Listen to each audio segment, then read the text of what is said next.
Aujourd'hui, on a été invité par notre partenaire La Florantaise avec Marion des Sourciers et Margot d'Apicultor pour visiter leur site de recherche et développement, pour voir un petit peu comment ils transforment toutes les matières organiques brutes et principalement pour voir comment on fait du terreau sans tourbe. Alors, tu vois, Margot, pour semer, on prend une petite graine, on prend un petit pot et dedans, qu'est-ce qu'on fait? On met tout simplement du terreau. C'est dans le terreau qu'on va mettre la petite graine. Ok Marion, mais est-ce que tu peux me dire ce que tu trouves dans le terreau? Est-ce que c'est pas de la terre qu'on prend et qu'on met directement dans le pot? Non, c'est clair, quand tu achètes du terreau en jardinerie, c'est pas de la terre qu'on a foutu dans un sac, ce serait un peu trop facile. Le terreau, en fait, est hyper complexe à fabriquer. Il faut une matière, tu vois, comme ça, qui soit aérée, qui retienne l'eau, dans laquelle il y a quelque chose à manger, parce que les plantes, elles ont besoin de se nourrir, et avec un bon pH pour que la nourriture, elle soit assimilable. Et une fois, il y a quelqu'un qui m'a dit, mais Marion, on peut pas juste mettre du terreau sans engrais? Bah non, parce qu'en fait, les engrais, c'est la nourriture pour la plante. Et un engrais, c'est pas forcément négatif. Un engrais, il y a des engrais minéraux qui sont directement assimilables par les plantes, et tu as des engrais organiques qui, eux, sont pas directement assimilables. Il va leur falloir des bactéries pour faire ce processus qu'on appelle la minéralisation, donc rendre les matières disponibles, et que les plantes, elles puissent se nourrir. Et donc, c'est tout ça qu'il faut pour faire un bon terreau. Sans un bon terreau, la plante, elle ne pourra pas pousser. Et un terreau sans engrais, c'est un terreau sans nourriture, et la plante, elle ne pourra pas manger, en fait. Mais on a l'habitude de voir du terreau noir et fin. Pourquoi est-ce qu'il est comme ça ici? Mais justement, c'est une particularité. Ce terreau, il regroupe toutes les caractéristiques qu'on vient de nommer pour être un terreau parfait. Mais celui-là, en fait, il est spécial parce qu'il n'a pas de tourbe dedans. C'est pour ça que tu ne le vois pas noir et fin. Et ça, c'est développé par la Florantaise. Du coup, on va aller voir Benoît qui va nous raconter comment est-ce qu'ils font pour faire un terreau sans tourbe. Alors Thibaut, comment on fait un terreau sans tourbe? Est-ce que c'est possible et si oui, comment on s'y prend? Alors là, on est devant une des matières premières de base qui vont constituer nos terreaux sans tourbe. Donc c'est de l'écorce qui résulte des arbres qui sont écorcés en série. Donc nous, on va venir la cribler pour qu'elle ait un certain calibre qu'on recherche. Et on va la passer ensuite dans une machine qui est la Bivis, qu'on a vue là-bas, dont Florantaise possède le brevet. On a une autre matière qui vient des scieries, qui sont des plaquettes de bois, qu'on a également vues précédemment. Et ces plaquettes vont suivre le même chemin que les écorces. Elles vont passer dans la Bivis. Il va en résulter deux matières principales, qu'on appelle chez nous hortifibre pour la fibre blanche qui résulte des plaquettes, et turbofibre pour la fibre qui résulte des écorces. On va ensuite mélanger ces deux matières ensemble, avec quelques additifs pour corriger le pH, pour que le terreau ne soit pas trop acide, et ajouter un petit peu d'engrais pour que la plante ait à manger. Et hop, ça nous fait un terreau sans tourbe. Donc là, en fait, on va pouvoir faire un terreau avec en fait des déchets organiques. Exactement. On parle beaucoup de coproduits dans l'industrie, donc qui résultent de...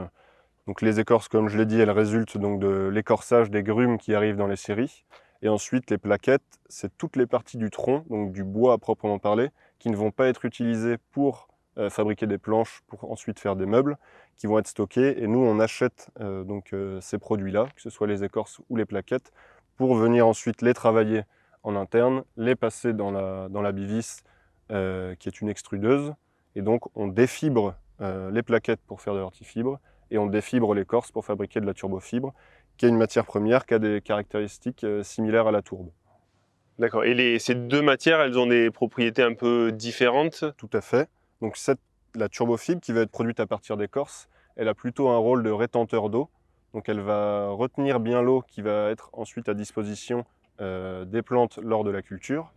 Et l'hortifibre, elle a un rôle plutôt aérateur, drainant. Elle va faire en sorte qu'il y ait toujours de l'air qui soit présent à l'intérieur du terreau pendant la culture, ce qui permet aux plantes de ne pas subir d'asphyxie racinaire, donc de continuer à bien se développer.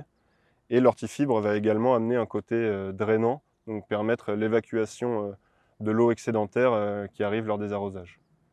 Donc là, sur les terreaux sans tourbe, on a vraiment finalement que du bois qui compose ça. Tu parlais un peu de correcteur d'acidité.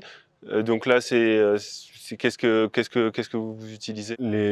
On utilise donc de la chaux, c'est du calcaire broyé qu'on appelle chaux, donc qui permet de remonter un petit peu le pH parce que les écorces de pin, c'est une matière qui est assez acide, qui a un pH aux environs de 4, 4,5 une fois qu'on a transformé la matière.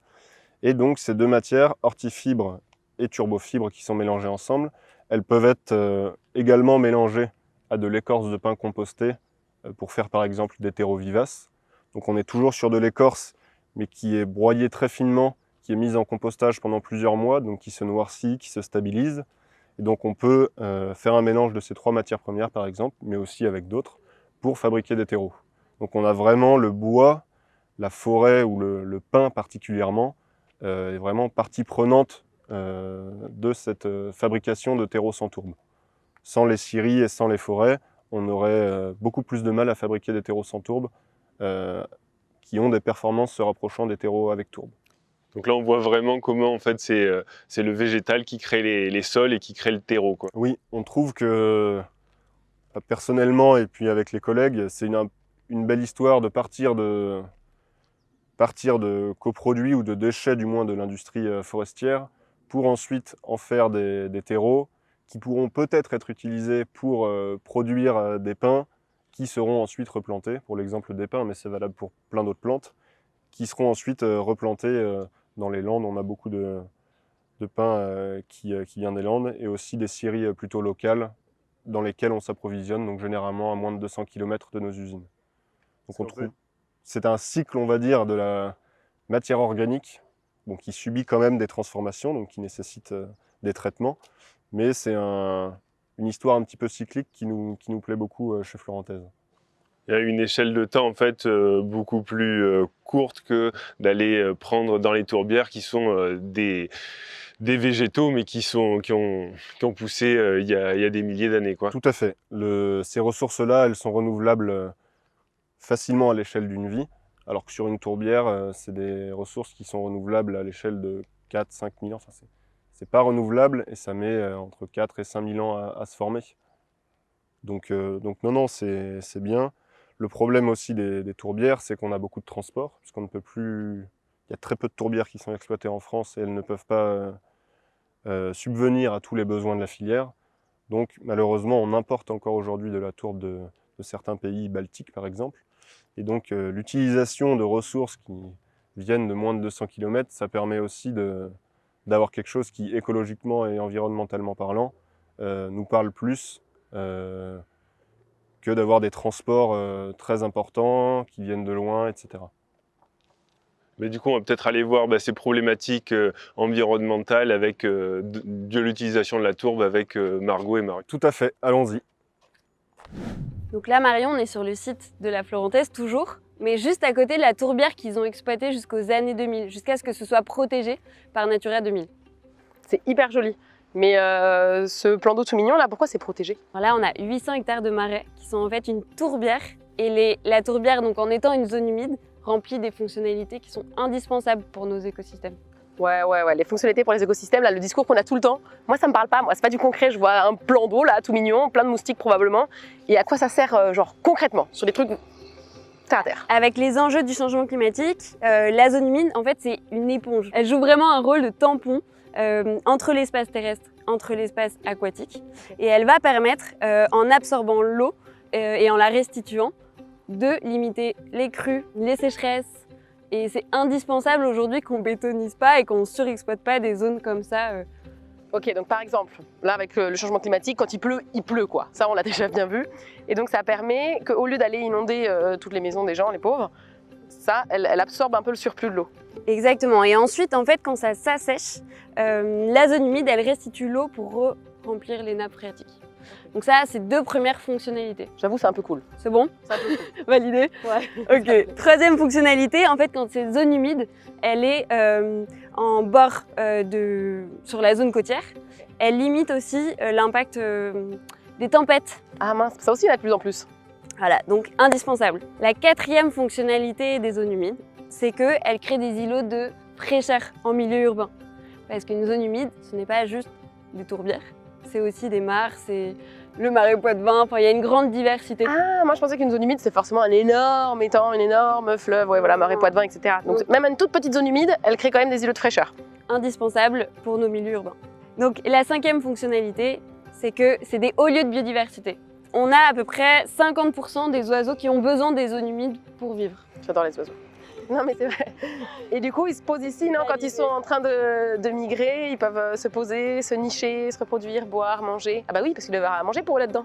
Ouais, En fait c'est eux qui se chargent des moustiques. Donc biodiversité, faune et flore, j'imagine. Exactement, ça protège également 30% des espèces floristiques menacées. Ah non mais excellent. Oui, donc si elles s'éteignent, c'est la cata en fait. Donc il y a un réel enjeu d'orienter nos modes de production du terreau sans tourbe. D'accord. Je comprends, ça fait vraiment effet tampon, ça stocke l'eau quand il faut, ça la restitue quand il faut, ça empêche d'avoir des violentes tempêtes, c'est un petit cocon pour toute la vie.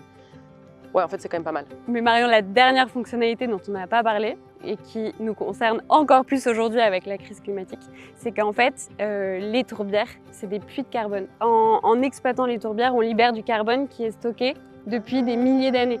D'accord, donc si on n'y touche pas, il reste là le carbone. Il ne vient pas perturber le... Exactement. Et en plus, ça contient parfois plus de carbone quand l'écosystème fonctionne bien que les forêts.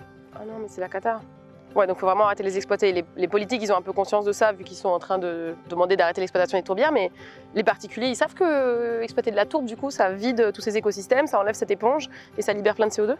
Non, et d'ailleurs, c'est pour ça qu'on fait cette vidéo aujourd'hui. Incroyable. Parfait. Qu'est-ce qu'on peut faire, nous, petits humains? Consommons autrement, non mais vraiment en essayant de se renseigner dans les magasins où on achète du terreau, auprès des personnes qui nous vendent des plants. On leur demande si leur terreau est sans tourbe. Comme ça, ils vont se dire, mais pourquoi ça les intéresse, les gens? On va se dire, oui, ça nous intéresse. Bah ouais, on a un réel pouvoir en tant que consommateur. Et donc là, on a tous les arguments maintenant pour expliquer pourquoi est-ce qu'il faut laisser les tourbières telles quelles et ne pas les exploiter. Surtout que maintenant, il y a des alternatives, un truc de fou. Ouais.